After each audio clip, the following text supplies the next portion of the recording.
क्या ईरान और अमेरिका के बीच बढ़ते तनाव के बावजूद भारत की रसोई तक गैस की सप्लाई सुरक्षित है?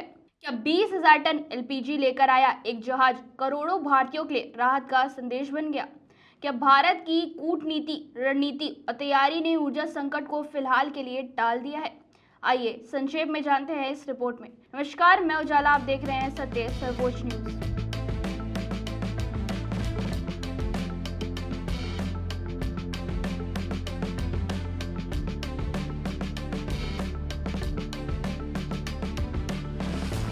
मिडिल ईस्ट में जारी भारी तनाव के बीच भारत में घरेलू रसोई गैस की जरूरतों को पूरा करने के लिए एक राहत भरी खबर आई है। दरअसल 20,000 टन रसोई गैस यानी एलपीजी लेकर चल रहा टैंकर सिमी सुरक्षित रूप से गुजरात के कांडला स्थित दीनदयाल पोर्ट पहुंच गया है। ये केवल एक जहाज का भारत पहुंचना नहीं है, बल्कि ये उस भरोसे का प्रतीक है कि वैश्विक संकट के बीच भी भारत की ऊर्जा आपूर्ति मजबूती बनी हुई है। ये जहाज 13 मई को स्ट्रेट ऑफ हार्मोज के खतरनाक रास्ते से होकर गुजरा था। पश्चिम एशिया में पिछले 75 दिनों से जारी युद्ध की वजह से यह समुद्री मार्ग फिलहाल बेहद असुरक्षित बना हुआ है।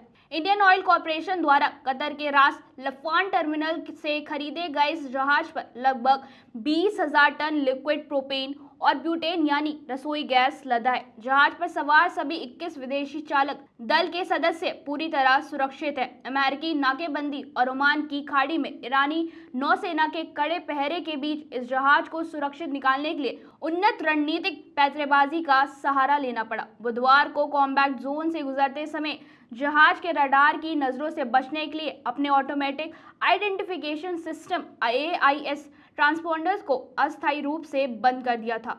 इस रणनीति के तहत जहाज रडार निगरानी वाले युद्ध क्षेत्रों को चकमा देकर ईरान के लारक द्वीप के पूर्व में सुरक्षित रूप से पहुंच गया। भारत सरकार के अधिकारियों के अनुसार इस पूरे ऑपरेशन को सफल बनाने और जहाज को किसी भी क्रॉस फायर से बचाने के लिए सरकार के भीतर 4 मंत्रालयों में जबरदस्त समन्वय देखा गया।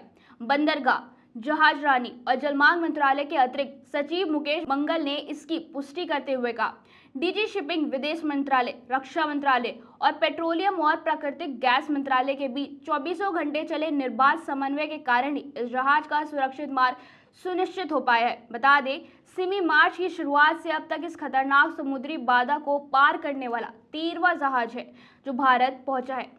बताते चले, कुकिंग गैस की यह खेप भारत के घरेलू बाजार के लिए संजीवनी की तरह है। पश्चिम एशिया के समुद्री मार्गों में पिछले 75 दिनों से जारी व्यवधान के कारण भारत का कुल कच्चे तेल और वाणिज्यिक गैस का भंडार तेजी से घटा है। भारत के राष्ट्रीय भंडार में लगभग 15% की भारी गिरावट आई है।